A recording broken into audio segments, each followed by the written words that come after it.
Okay, here we go. Greetings and blessings to all who have found their way to the Zengen Collective YouTube channel. We are honored to have you join us on this journey of growth, wisdom, and discovery. Today, we are thrilled to announce a very special guest who will bring a unique and enlightened perspective to our channel. Chantelle Meyburgh, the creator of Aquarius Rising Africa, brings with her a wealth of knowledge and insight about the happenings in Africa, and we also carry that here in North America. Chantelle's deep connection to the land and her passion for sharing the truth has made her channel a beacon of hope and understanding for many. The Zengen Collective is proud to have formed a connection with Chantelle in the past, and now as the winds of change continue to blow, it's time for us to reconnect and bring her wisdom to our community. Together, Chantelle and the Zengen Collective will explore the world from different angles, offering a rich, diverse perspective on the happenings in our great global community. So sit back, open your mind, and allow the wisdom of Chantelle and our crew here at Zengen Collective to bring you a deeper understanding of our world. Namaste. Welcome to our show. Hi, Chantelle. It's really wonderful to have you here. We're so happy to see you, and we know we're here in different parts of the world. Heidi and I are here in Mexico, and Zenja and Debbie are in Oregon. And so we have you now. This is an international show. And the reason we really wanted to talk to you is because we've been out of contact for a while due to a lot of happenings globally. And we wanted to really just get your perspective on where you are now since we've been disconnected, see how things are going in South Africa, and any of the solutions that you see happening, because that's what we're focused on here in the Zengen Collective is the solutions. We know there's a lot of problems, but we really want to try to share with our viewers the solutions that can help fix some things and create the world that we all want to live. So thank you, Chantelle. I would love to hear what you have to say. Well, firstly, I want to just say thank you so much to all of you for inviting me on your show. I feel very blessed and privileged to be here. I know Dave and Zenya I was thinking it was probably a year ago, the last time we actually spoke with each other. And it's really been good, to connect with you guys again, because I think we've had some amazing conversations, in the past. So thank you so much to all of you. I feel very honored, really, to be here. Thank you so much. Thank you. We feel honored. I'm super glad to reconnect. It has been a minute, but to see your smiling face again and you have that energy you bring, and all the folks you talk to, and all the wisdom I know you listen to from your heart, it's just really a blessing to have you be here to share. So thank you, Chantelle. Thank you. So well, I think when I met Dave the first time, we just started Aquarius Rising Africa.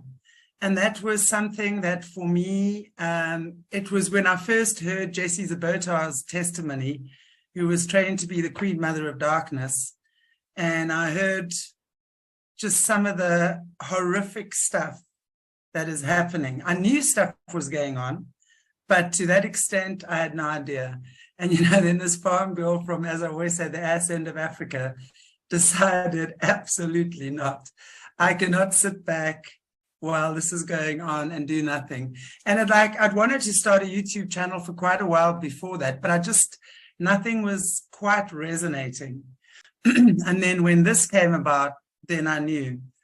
And it's opened up a whole, firstly, just the awakening that I've noticed in people in the last 2.5 years is incredible.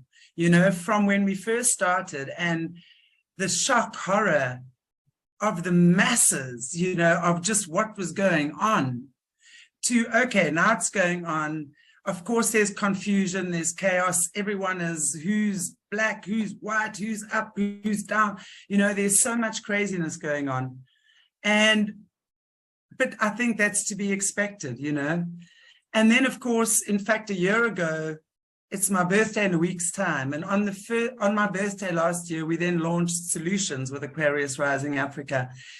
And that is really coming from the heart place. So with all this chaos going on, we found that there were so many people who didn't really know where to turn.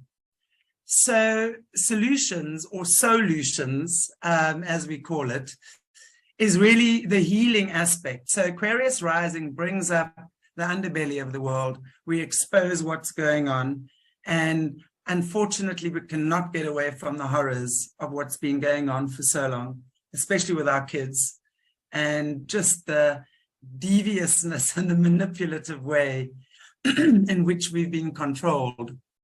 I mean, there's no ways, I've got a granddaughter, there's no ways on God's green earth I can sit back and watch just us leave this world of chaos and confusion to our children. It can't be, you know. So I like the fact that we're all on board and creating solutions. And, you know, that's where I interview also people that have had, you know, lots of the SRA survivors, you know, that have come through hell and are these amazing beacons of light now, you know, and are, you know, and just the people that have spoken on our channel, the Overcomers section, just sharing and how healing that is, because the more people who speak, it's like, I always say, it's like wildflowers just popping up all over. We have a beautiful flower area called Namaqualand, and it is very well known for the Namaqualand daisies. I mean, if you go there, there is just miles and miles and miles and carpets of the most beautiful daisies ever. So it's that, you know, so the more people who speak, the more voices are heard, the less the control. And that is extremely healing. So slowly but surely, you know, both channels are growing. We've been struck down a few times, but, you know, we get up and off we go again. We're restricted and always in jail, and Twitter takes us down, and then we're up again, and, you know, Facebook takes us down, and YouTube takes us down, and we shadow banned. And but, you know, we don't really care. We just do it anyway. So at the end of the day, perseverance pays, and we one thing we do have on this channel is tenacity. I love that. Well, it sounds amazing. You've always done such amazing work, and really, I want to just applaud you and let you continue some more.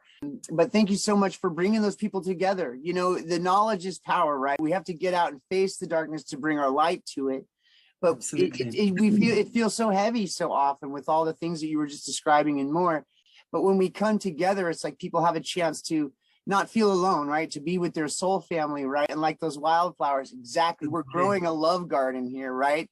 And it's amazing to see the darkness folks come through and what light is coming from that. And in fact, if I could ask you that question, how do you, in your experience and the wonderful people you've been around, what is it that helps them get that light out through the darkness? Like, what would you say is a theme you see? There's only one thing, and that is complete spiritual alignment with your divine creator. And whatever that is, you know, whether it's Christianity, I will say Jesse Zabotard to me is a true Christian.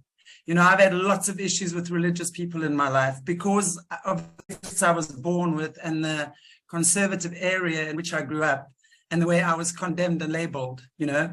So I steered clear of that, you know, until I re-met her, or I met her. I say re-met, how strange is that? It must be in this lifetime, right? So, and, you know, also just understanding that we have such a different way of worshiping, yet we recognize each other's hearts.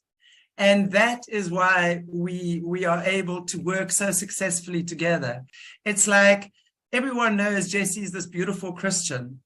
Everyone knows I'm spiritual and I don't worship the way that a religious person does, but I worship God. And I see God in everything. And I don't see the devil. I see the devil, but I choose to see God's light that comes through that, you know. So for me, it's been a really amazing journey of meeting people like that, working with people like that of all different denominations. You know, I see the beauty in everything. I really do. There's no ways. It's like when I came down and God said to me, right, Chantelle, and showed me this beautiful chocolate box of ways. There's this way and that way that you can worship me. And I'll say, oh, hell no, I'll take a little bit of everything. I'll create my own little beautiful cake and eat it and share it, you know? It's like, how do you only see one way of being or doing something? I think there can only be different ways in which every person in their own way will resonate and find their spiritual connection to the divine, you know, our beautiful source creator. That's the way I like to see things. And even when, you know, we're looking at these incredibly sad situations, I'm constantly in prayer. I hear the most terrible stories, and the majority of them are not aired because certain people are not ready to talk, but they're ready to, or publicly, but they're ready to start speaking. So they all speak to me and share, and I just hear the most horrific stuff sometimes. And sometimes I just want to choke on it. And then I'm in prayer and I say, God, just take it. But you see, what happens with me is that when I'm working with someone, my gift is that I connect. It's like a blind person reads Braille. I read energy like that. So when I'm connected with someone, I feel it. And I can understand what is creating what and when it started. And let's go and unravel that to find that, because when you see the gift in that, everything else around that's going to go. You'll see it just happens. And I also believe that we all have a sacred contract to be, do, have what we are. So even though people have been through horrific things and they have been victimized hugely, I don't see them as victims. I see them as incredibly brave souls who've taken on a mammoth task and who has the strength and the courage to heal and share. Yeah. And that is very courageous. So I see that rather than you poor, poor thing. Rest assured, I have those moments and I share them, because every now and again, I've got to take a breath and I've got to say, how did you get through this? You know, and then, I don't know, I kind of get recharged. I have an understanding. It's like I have the imprint. I don't necessarily have to go through the experience, but the person leaves me with an imprint of their experience, and I decode that, if that makes sense at all. So I see the good in everyone, even the most disgusting, depraved human beings. I see them as also fulfilling their contract with the divine. While we're still in a place where there's contrast necessary, it's going to be here, and they are going to be the ones that fulfill that. So our journey and challenge right now is to rise above that. You can't fight it.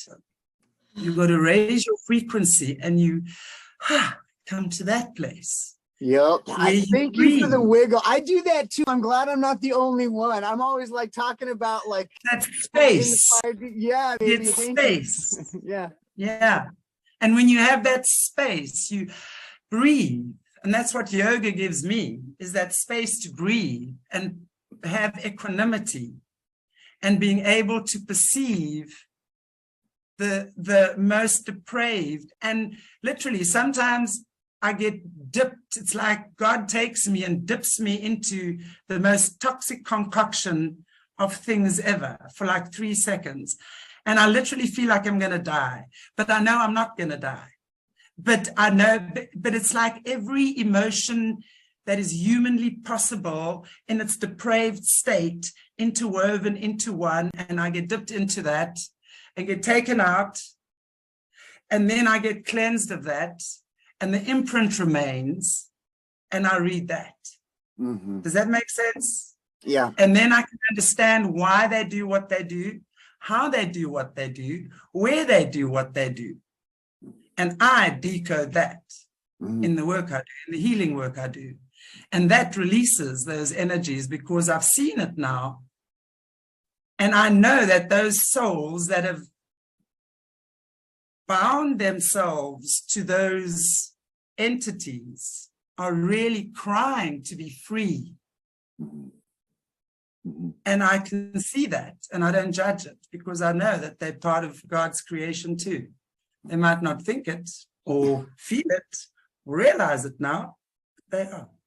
That is just the power of love. Thank you for saying it that way. It's incredible how you hear me say it all the time, love wins, right? I mean, it's that frequency, that energy can endure that. And And I really think it's great that you have a sense of love and mercy, even for those who are in that much darkness, you know, and also too, you're building bridges for folks between that pain and their freedom in that. Like, you get to experience that, right? You definitely are a long down the road on knowing these things and being able to shine in that space.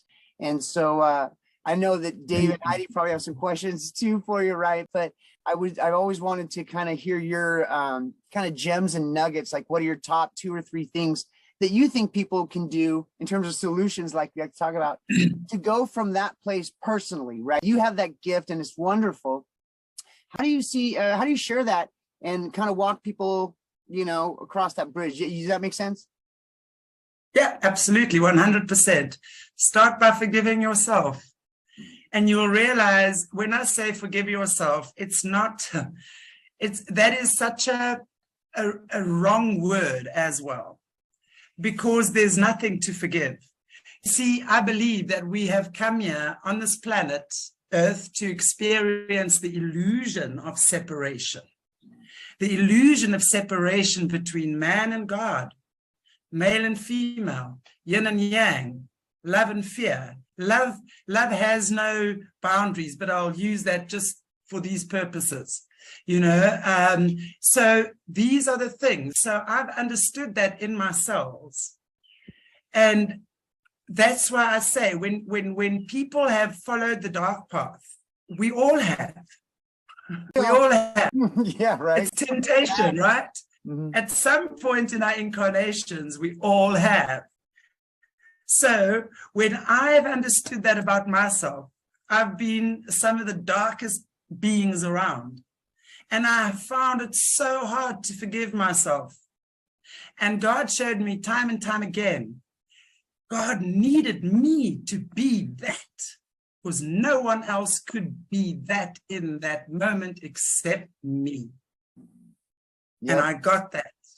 And I had nothing to forgive myself for then, because I knew it was my karmic contract with God, with this planet, with all the beings.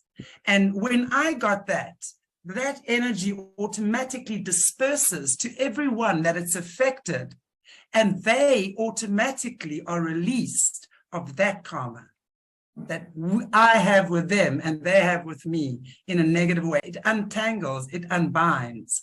We understand that nothing we have ever done is wrong.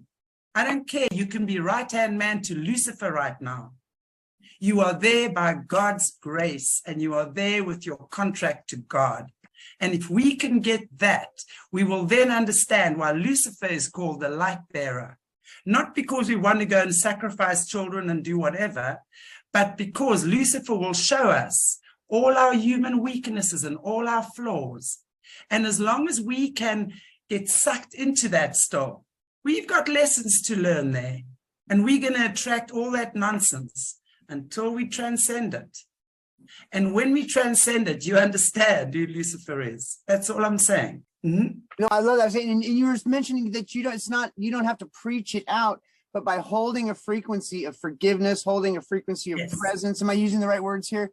Holding a heart space, right? And a unity, a oneness type of consciousness and viewpoint, that energy alone has that. The magic, the miracle is in that itself, just being there for that. Am I hearing that right? Absolutely. Absolutely. You become the presence. And it's not about being some royal bloodline that has done how many whatever. I don't even know what they do. I was born oblivious to all of that in this life. So, and I think that for me has been wonderful, because I'm like, what are you talking about? I'm like, no, that's rubbish. It doesn't happen like that. It happens like this. Don't listen to them. So I have no technical or intellectual knowledge of how these things work, but I know how they work. So, it's easy to then dissolve it. Yeah, the brain's not in the way, right? It's like you remember it, right? You remember the truth. And it's kind of nice not to have the erudite burden that some folks might carry, right? And have, because it's more fractalization, it's more duality, ego going on, just like you're talking about, and you're playing with that illusion still if you get stuck up here. So thank you for sharing that. I got to back up and see if these guys want to fire a question direction. Thank you for all your sharing so far. This is great. Yeah, Chantelle. Wow, thank you. That's excellent, excellent information for myself as well as all of our viewers. I love everything you've said. A lot of it applies to my journey. I think, you know, it's sort of like getting dipped in that toxic goo or toxic soup, like Satan's black tar, if you want to call it that, and you get dipped in for a minute. That's a lot of what seems to have been going on with me lately. And then I realize it's horrific, it's painful, it shatters a lot of your emotions. You know, when you start feeling into all that darkness or the realization of like how far we've all come. I've come so far from what I didn't know anything, you know. As I've awakened, then I realized that I have this grand mission, which is really to transmute a lot of what we're all talking about. I mean, these dark and evil things that exist on the planet and the individuals responsible, what do we do about it? Well, right now, for me, it's really just, it's beaming my light, keep staying as high a vibration as I can. As you said, keeping connected to my prime creator, which again, I was part of a heavy religious upbringing, agency religion, if you want to call it that. And I was able to escape it. But it's, you know, here I am literally in my 50s, and it took me that long, you know, half a century to really start even really realizing all of the controls and the programs that were cast upon me. So I'm able now to transmute a lot of that. And through that, a lot of the darkness comes in. And I realize that, like yourself, I wish for me it was 3 seconds, but sometimes it's like overnight or days in a row that I have to dip myself in this. And then I realize that I transmute it. And there we go again, that my vibration of transmutation affects all that's around me. You know, and we talk about this all the time. You know, a person of very high light and of high vibration can affect thousands or even tens of thousands of people just with our mere vibration. And that's part of the problem. I mean, it's like I walk into dark places sometimes. You know, we were out at a club the other night, and, you know, everyone's just polluted. I mean, just drinking. And we're carrying this huge light. And it's real interesting to see, but we're diffusing a lot of the darkness. And I really feel that the energetics that we carry are allowing people to open up slowly but surely. And that's a lot of it. I mean, and I look at my own path, that's a lot of the way things have happened. You know, I got a hint, and then I got more information, and it just kept going. So, you know, you're just on fire today, or tonight, or whatever. I guess it's there in South Africa. We're here, yes, you know. Tonight I got a date with you guys on a Friday night. How can I not be? Yeah. Well, speaking of the clubs, you look like you're ready to go out. You look like a rock star right now, Chantelle. I'm like, what club are we going to? I watched Teleport, guys. Yeah. I watch your posts, you know, on some social media, and I mean, you're always out on the beach and having fun and inspiring others. Is the same with me. I mean, those are now I live in paradise. We live in paradise, Heidi and I, and you know, we have all this beauty around us. I mean, I've got the jungle like right out my window right now, and I've got like a crocodile who's like 5.5, 6 meters long who cruises by. You know, I mean, it's amazing. I'm very blessed, but I want to take some of that light that I'm blessed with and shine it throughout the world. And that's a lot of what these videos are about. We're trying to share our journeys and inspire others we've collected a lot of tools through our journeys. And that's a lot of what it's about is talking about what are the solutions and where are we headed on this planet. I just found out that I'm going to be a grandfather here in a few months. So I'm very excited about that. But like you were saying, I don't want to leave. I'm already, you know, my children are doing quite well considering this world and where it's at. But what kind of world is my grandson going to grow up in? You know, and that's a lot of where I'm at. You know, I'm doing whatever I can do to make the world a better place. And I'm trying to ask others to do the same. And I watch I watch a lot of people who are seemingly trapped in these programs and in the divide and conquer sucker, it's just, they're being suckered into it. Divide and conquer, heading towards technology, when the truth is we're in the law of time now, and we're heading back towards organic, natural human aspects. For me, I know that I can be Superman. I just don't remember how to do it. That's what Chantelle's here to remind us, right? Like she's got some of these great tools. But you seem like Wonder Woman the way you carry yourself. So that's, congratulations on that. And it's cool. I love your energy is really cool. It's just and that's what it is. It takes a positive. We want to be in our joy, and we want to be in our excitement, because that's the highest vibration. It's just going to equalize and remove a lot of the darkness around us. So you're a very awesome inspiration. I just wanted to know if Debbie or Heidi has any questions for you. Yeah, Divine Feminine, rock it, ladies. Do you have? Absolutely. I was looking at your YouTube channel, because there were some things like in Australia. You connect with Australia and the kids, the child survivors there. And would you tell us a little bit more about that? Yeah, absolutely. Australia, I've been also part of the channel for about, a year and a half now, I would imagine. We have a dedicated section that I call Focus on Australia, because firstly, South Africans and Australians, we have a really good rapport with each other. We're kind of very similar in nature. A lot of the South Africans, when they emigrate, they will go to Australia. So there's lots of international sports against each other, like rugby, cricket, athletics, that sort of stuff. So the Aussies and the South Africans, we've got a great rapport, and I've got 2 family members living there. So I've got quite a strong connection to Australia as it is. But it came to my attention how much stuff is actually going down in Australia. So they've now, I think it was in the 60s when this Tavistock mind control was banned in America and was supposedly shut down. It really, sorry, I see I've got an unstable internet connection here. Can you hear me? Okay. So, and actually that's where the headquarters, the Tavistock MK Ultra headquarters then went to.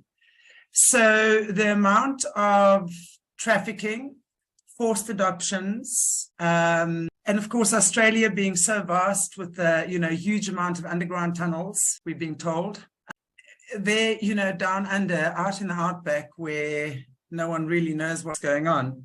And, that's where a lot of the stuff then was boys that were taken into these boys' homes, either because of parental neglect, which was usually the case, and then how they literally are mind controlled. There's a prolific serial killer, Australian serial killer, Ivan Milat, who one of my survivors was speaking, was actually in this called Durrick Boys' Home, where they were notorious for trafficking. All the adults were involved. I mean, they used to go to pubs and then go out there, and then the politicians, and just this whole big disgusting trafficking ring. And when they were literally mind controlling the kids as well. And Milat was actually MK Ultra'd to become a serial killer. Mm. And a lot of the Australians are. If you look at my interviews with Ash, who's also a monarch whistleblower, under severe attack all the time. You'll see Ash's got 3rd-degree burns all over his body. His father was listen to this, hang on, psychopathic, serial, pedophile, sexual, whatever, I can't remember, but he's got a whole pedophile serial killer, and into pyromania as well. So I won't even talk about, you go watch the interviews because you can hear the horrors of what, and I mean, he would kill between 4 and 6 kids a year. And he fronts as a human rights lawyer. That's, Australia has got horror stories, just in terms of what's going on there. And let's not even talk about the First Nation people, the Aboriginal kids that get taken. 70% of the orphanages are with Aboriginal children. And of course, we know now, with trafficking and stuff like that, the Indigenous kids, especially for their spiritual gifts, their tribal connections, because they literally serve as portals to the land. And that's why Africa is so highly targeted as well, because there's lots of amazing portals here. So if they get in there, like Madonna, for example, who's now being sued by the Malawian government for child sex trafficking, sexual slavery. She's got something called an orphanage in Malawi called Raising Malawi. But if you look at pictures of her and David Banda, who's the child she adopted 17 years ago, is now become a girl. And I'll bet you anything, there's some kind of fiddling, let's call it that, going on there. So it's all of that. No, thank you. I was going to ask about thank you for sharing that. I mean, there's so much going on, and we definitely have to let folks know this stuff. But that's kind of where my question's going next. Is it seems to me that this, not in small part due to the work that you're doing, but it seems like people are waking up around the world. And I was going to ask you to address that, like you were just saying before we started this interview here, that something like 67% of the people where you are didn't even get the vax. Right, that people are waking up to this, and so there's hope here. And people are doing something about it, and people are taking a stand. Is that what you're experiencing? Well, let's not forget that South Africa has got a very traumatic history called apartheid, and that only ended as recently as 30 years ago. I'm a product of apartheid. I grew up in apartheid.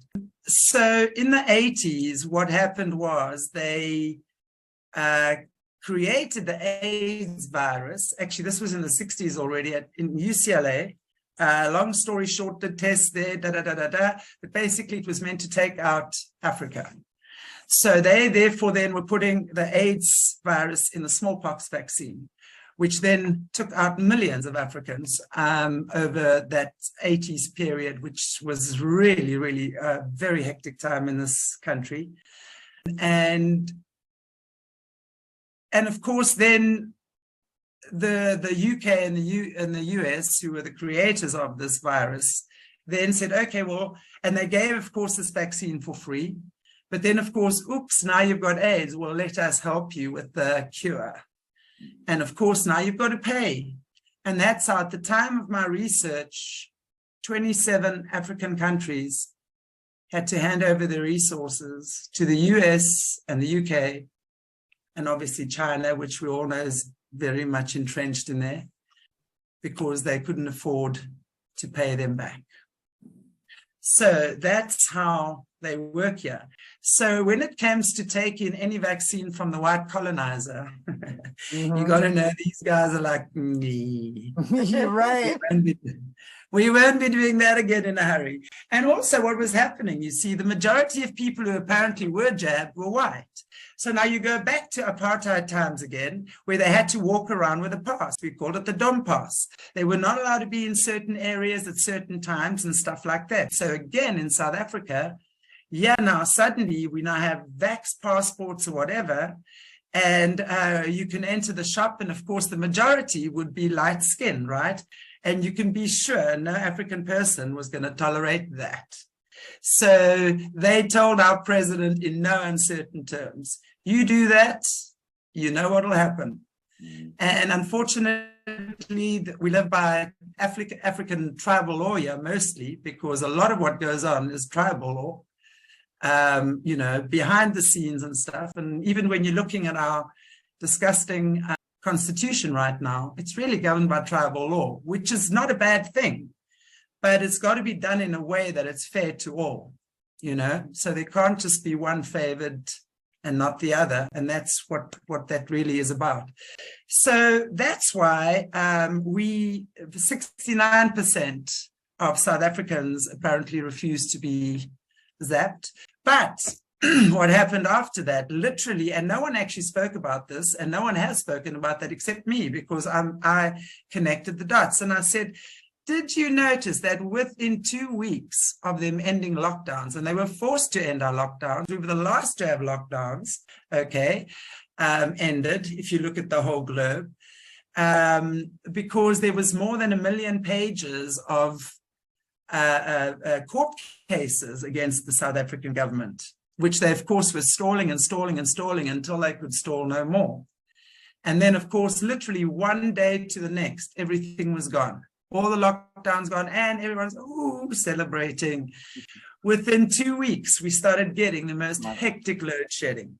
For a decade, we've been getting load shedding, which is power cuts. But, you know, nothing on the scale that it is now. And literally, our economy is being crushed in that way. So we're in a deep energy crisis here right now, because like people, you know, when you're getting between 8 to 10 hours of load shedding a day, you've got to switch on and off. People's equipment, their machinery is breaking. I'm hearing now websites are crashing, you know, and it's very dangerous, you know. So, and we're hearing that our president has taken a deal worth something like 7.5 million or billion. It's probably billion, knowing him. I'm not sure if it's a M or a B. Does it really matter? From the Rockefeller Foundation, and they're now starting these green energy, whatever it is they do. And as far as I know, it's these turbines. I don't even want to look yet. I have the stuff, but I can't actually bring myself to look, but I will. But I do know where it's been banned everywhere else in the world for whatever reasons. But, you know, yeah, they're now doing it, you know, and that's apparently what we're going to be. That's why they're crashing our economy with the power. But of course, you got to look at the history as well. It was built by Cecil John Rhodes, the initiator, the original colonizer. And it was really before the ANC took over 30 years ago, 70% of our country did not have power.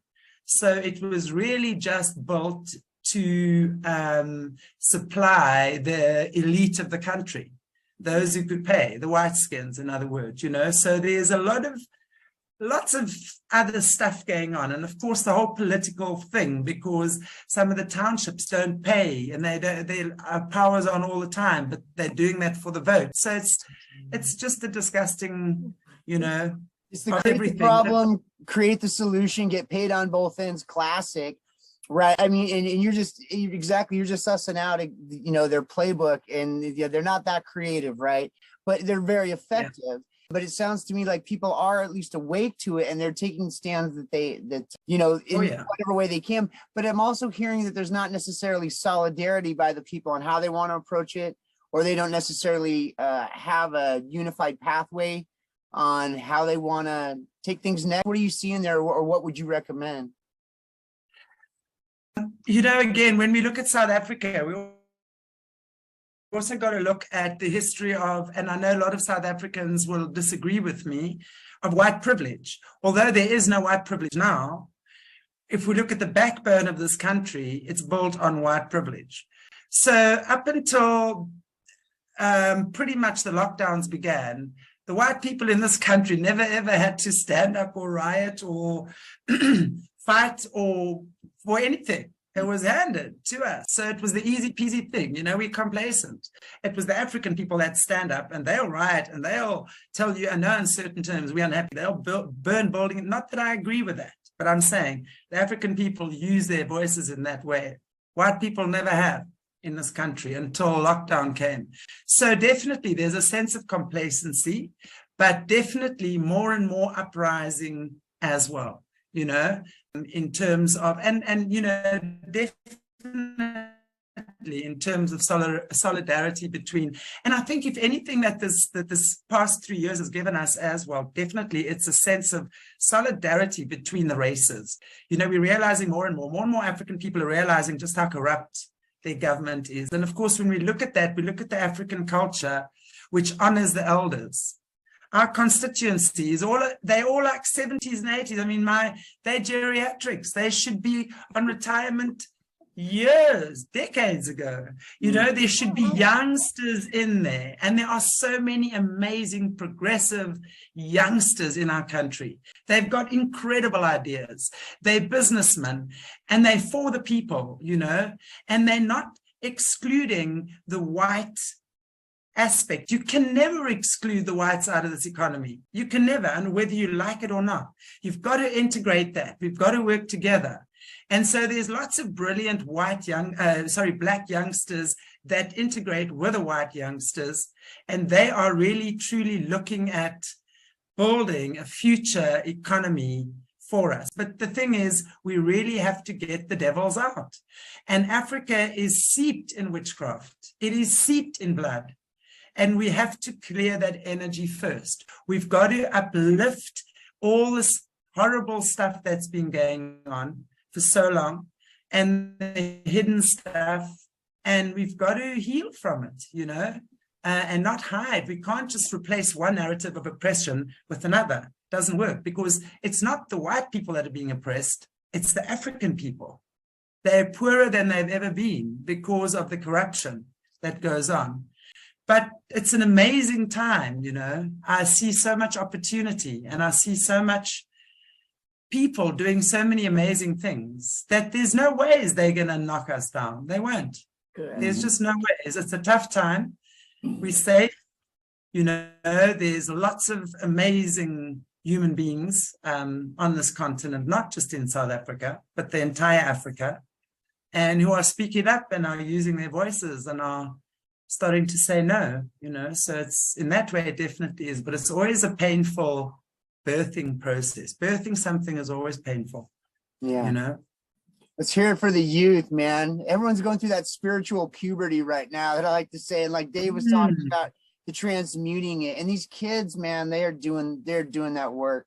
Heidi, I see you have something there, my dear sister. Looked like she was smiling, like she wanted to fire something in there. Well, just enjoying the conversation. Nice to meet you, Heidi. Thank you. I've heard your voice. Thank you, Chantelle. I really appreciate your words. So, yeah, I just wanted to say that I definitely resonate with what you were saying earlier, you know, and it sounded a lot like the Course in Miracles. I studied for years with the, you know, forgiveness, and that there is no reason for forgiveness. So I appreciate that. And talking about the load shedding, you know, we have a few contacts that are in South Africa right now, and it's funny because I belong to a group where there's probably about 4 people on there from South Africa, and their spirits are just, you know, brighter than bright, but they're talking about, I think they're up to 12 hours. I think they're 12 hours without power. Yeah. And I'm really curious because, you know, I freak out here when my refrigerator gets, you know, I'm out of light for 1 hour. So can you just like tell us how on a daily basis you survive? Like, how do you do it? What have you had to adapt to? What have you had to work around? Yeah, I'm glad you asked that question, because it's a very important one. Well, thankfully, what they do is, you know, we have different stages. We'll have like stage 1, stage 2, stage 3, stage 4. We are currently on between stage 4 and stage 6, which means we get load shedding anytime between, and they usually give it to us in 2-hour increments. But when we go to stage 5 and 6, then you'll have 4 hours at a time as well. And of course, then that really becomes problematic. But you know, the one thing for sure is that you learn to adapt. You know, you kind of learn to, like now, no, tonight I've got load shedding at that time. So I'll make sure that things are done at a certain time. And, you know, I've got a UPS, I have a ring light. So if I've got like evening shows and stuff like that, you work around that, except of course when it's like for an entire day or whatever. And like now, when it's becoming more and more problematic for the country as a whole. But what it's really also taught me is to just down tools for a while, you know, and to just sit outside for that time where for a time you will still have internet and stuff like that, so you can do, if you've got work to do and stuff, you can still do it. There's still time, as long as it doesn't get excessive. But that's why I say, and when we start, sit around a table with each other, play. We used to play donkey and old maid. I mean, I think about myself as a child. I never had TV until my father got a TV. I think I was nearly 17. I didn't grow up with stuff like that. We used to sit at the fireplace as a family and have dinner and play all sorts of games. I remember my dad would be reading his magazine and, he'd be telling me interesting stories. I idolized him, so I was always there digging around in his magazine so he could read things to me. The rest of the time, and we'd be fighting because someone's cheating in a game. Or Monopoly, that's what we need to do, Grow your own food. Even if you live in an apartment, get a little pot with potting soil and grow a couple of tomatoes, start becoming more connected to life. Stop being so obsessed with being online all the time. When you are in faith and in trust, God provides. It's as simple as that. You will get the right thing at the right time. And I also think, it's given us the opportunity again in this country to unify. We're growing veggies now. We're sharing with each other, we coming together. It's like load shedding. Okay, come to my house. We're having a sundowner with candles. Mm-hmm. So you can't work anyway. So come, let's connect. I haven't seen you for like 6 months. So that's the kind of attitude I like to adopt. But then you have, of course, feed them dinner, and you've got to make breakfast for them in the morning, and you've got load shedding at 6 o'clock. It becomes really a pain in the ass. It really does. And I understand that there's a lot of frustration. But I also understand that that's an opportunity for people just to settle down, and just to reconnect with God, with nature, with each other, with a family. I see that a lot. I go for walks at that time, if it's in the evening, I'll go for a walk on the beach. Yeah. And I'll chill and I'll enjoy the sunset. I come back and lights off, no problem. I've got a whole beautiful patio with a beautiful view, put my fairy lights on, light some candles, some incense. I have a ball. It's fun. Yeah. Well, isn't it interesting, like you were talking about complacency, but like the struggle can bring people together. And I often mention that I think that our bright future looks a lot like our past, right? Where people do come together and we honor one another and we share in that way. Thank you.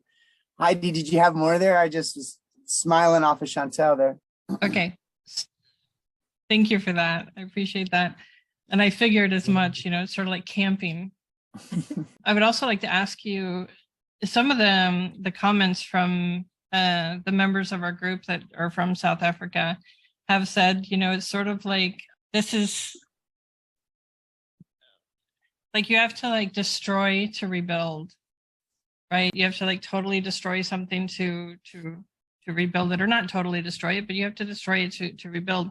How do you feel the load shedding, like from a spiritual point of view, how do you feel that changing South Africa? Well, I always see opportunity in everything. So as much, I understand, that's why I say it's all well and good understanding, or everyone complaining and freaking out because, oh my gosh, it's that stage of initial, it's like everything starts crumbling down and you're kind of looking up and you need to know in which direction to go. So I think for a lot of people, there's that right now. And I think also the past 3 years have also been about that, because with so many lockdowns and not being able to work and stuff like that, there's definitely been that. So it has absolutely changed, I think, and should change in the sense that whatever we're breaking down, there's opportunity. This country, this continent has so many opportunities. We've got the best weather ever.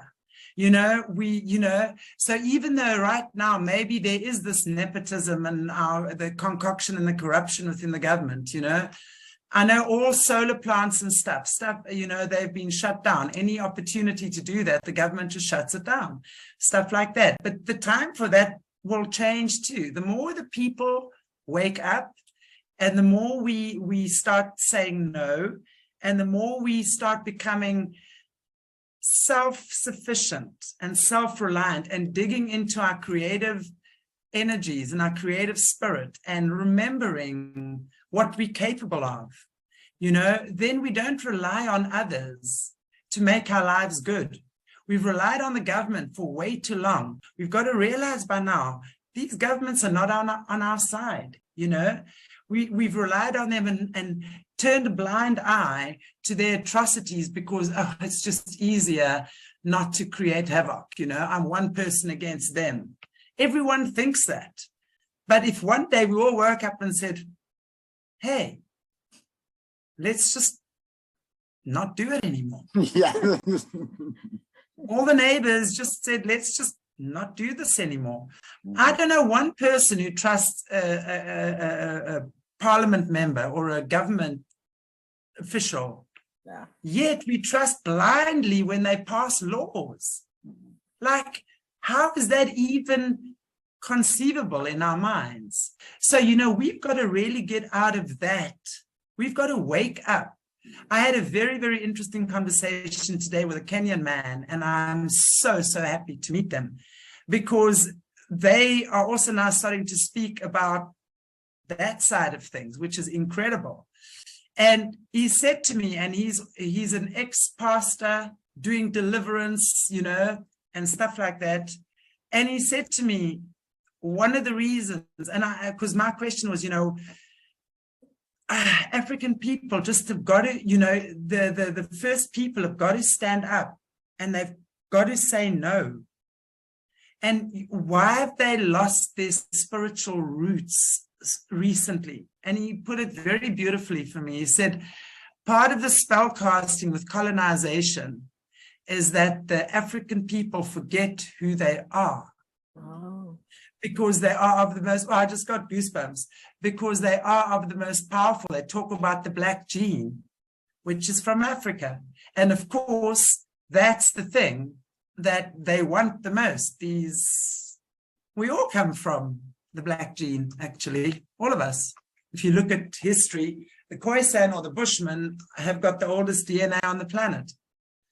So every tribe is actually originated from here, according to what we're looking at. I mean, I'm sure there are people that can argue, but that's what we're hearing. So that's what I'm saying. You know, when we understand our heritage and we understand that the reason why they choose the onslaught on humanity is because we are so powerful. It's because we are so creative.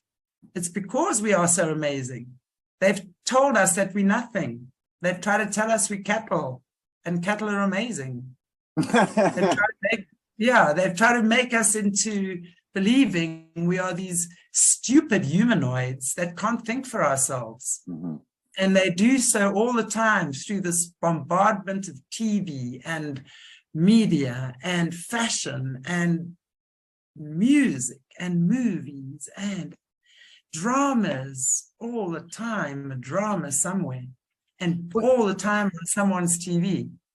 Jeez, and you said it's the easy way, and right, the people want the easy way, and it's a lot of times it seems like the only way, right? Like you said, with the bombardment of everyone, and but you're right. Sometimes you don't want to wake up. It may not be the easy path, right? We want to keep hitting snooze, but like you said, nobody trusts these guys. So why? It seems like obvious, but like you answered it right there, because it's difficult. It's challenging to go out of your comfort zone, even if you're not comfortable. You know, people would rather endure the painful malaise of what they know than often have the bravery, right, to break free. And just like you said, I think this is so huge. We're getting to a little past an hour here, so I want to like say my last little bit and then maybe hand it off. But what you're speaking to is something that just really resonates with me all the time, is giving people their power back. I don't even give, it's not mine to give, but reminding people, being that divine mirror for folks, reminding them of their angel, reminding them of what they are, who they are, and trying to hold that frequency right? So that they can share that and we can all grow together in that. Once folks recognize their power, we're not cattle, right? Unless we choose. We have free will. I can, with my free will, choose to be led around like a sheep, or I can use that free will to stand up and spread my angel wings and go to the highest frequency possible and do everything in my power to change me, right? So that I can be a healthy cell in this body, that I can be the perfect puzzle piece in this big grand artwork, you know what I mean? And slide in where I belong. I just think that's super important, that it starts with soul development, self-empowerment, and we have all these other wonderful angel mirrors around us to remind one another. So I know we're getting towards the end. We'll have to do some more of this. But thank you for being such an angel, Chantelle, and shining your divine mirror at us right now. This is super fantastic. I could talk to you all day or listen to you all day too. Either one. Yeah, we'll have it your way. But I'm going to pass off it here to these other folks. And just, I really want to honor that and say thank you so much for your sunshine. Mwah. And love to all your friends in South Africa and our friends in South Africa as well. Dream big, love wins. Next time we can talk about the SoulKidz School, so that we can talk more about that positive solution there. We'll do a whole kids show. Absolutely. That'll be amazing. I just want to say something which is so important for healing. You know, we talk about how do we find alignment or whatever in these crazy times. And that's why so many people are looking outside of themselves and looking for that one and their white hat and the black hat and the green hat and the red hat, whatever hat. No hat. No. You know, whatever you're. There you go. But my point is that this is the time more than anything. You know, one of my viewers made a very, very significant point. He said, Chantelle, Jesus is not here to save us. Jesus did not come to save us. Jesus came to show us how to save ourselves. And I could not put it in a better way, because if you look at every single teaching of the Christ, it is all about taking responsibility. It is all about kindness, generosity. You know, the teachings are the same. So when you follow certain guidelines, you have no option but to elevate, right? So, but of course, a lot of that has been hidden from us. Partial information has been given and stuff like that. So the first thing we do is wake up spiritually. You know, we have that spiritual aha moment. Then the next step, which is the difficult one, which is what connects it all together, is emotional healing. That's the one thing that we are sorely lacking on our planet.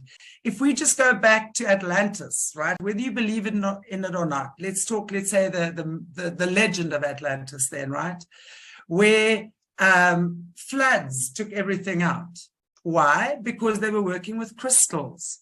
Crystals have a very similar frequency, and there's a whole story there to the human energy, so they could be used to a certain point. And then what came? Boom. Floods, water. God is saying, try again. What's the clue? Water, emotion. Water is the emotional element. So now we come back.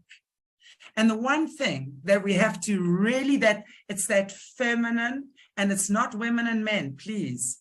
We have masculine, feminine energy within all of us, and it's our responsibility to access that. Your relationship with the opposite sex is not about them, it's about you. It's about your emotions and how functional or dysfunctional they are. And I'm going to leave it right there. We can do a show on that as well. That's a whole. Yeah. That's a mini series. Totally. Emotions are key to transcending. Emotions are key to transcending. Why do you think these guys instill so much fear? Because when we're in fear, right, everything is sucked. And that's the loosh that they feed off. Pain, fear. They might be doing it to kids physically to get the physical adreno, but they're doing it to us energetically. Just by rocking that boat, we go, whoa, they go, a lovely sip of loosh there, right? So They are vampires that feed off our fear, and they need fear, and they create that. And of course, the yummy, juicy emotions they like even more. So they're going to give us that nice space of rest and recuperation. And if you are not in your true alignment, like a tree rooted in, when the roots grow deep, there's no need to fear the wind. Even if the wind, and the wind and the flowers and the leaves go flying, you are rooted, baby, and no one gonna touch you. So that's what we're looking for, and that is done through emotional connection. And I promise you, that's a very difficult one for most people. And I'm not, especially for women, there's a big difference between having a healthy emotional body and having a pain body. Most women operate from a pain body, and most men operate from ego when they're hiding from emotions. So we have to come and meet each other halfway as men and women in this world and understand it's not about you, the one sitting in front of me who broke my heart. It's about me needing you to be that mirror for me. And when we get that, we take responsibility, and then we heal, and then we transcend. And that's me for today. Thank you. Yeah, I don't know where else to go from there, David. That was just the icing on the cake. You're on fire today. What can I say? I'm having a Friday night date with you guys. I'm I happy. love it. Yeah. Thank you. That's wonderful. Bilocate here and we'll have ourselves some dinner. This is going to happen. I feel like we're going to be there soon enough, or vice versa. Right, David? We'll get there. It's happening. Thank you, Chantelle. I guess, hey, we are here in about an hour, and we really appreciate your time. Thank you from all of us here at Zengen Collective. We really love to do an interview with you on your show. Please find some time. And we definitely want to have you back as well. So it's really great to reconnect. Thank you for all your beautiful wisdom and intellect, and sifting through all of these things to find so many great answers and so many good ideas on how to transcend this planet. So, hey, love and light to you, and thank you. Namaste. Thank you very much for everything, and we will see you guys all soon. Thanks for joining in. Have a good evening. Have a great evening. Thank you so much. Cheers, guys. Cheers.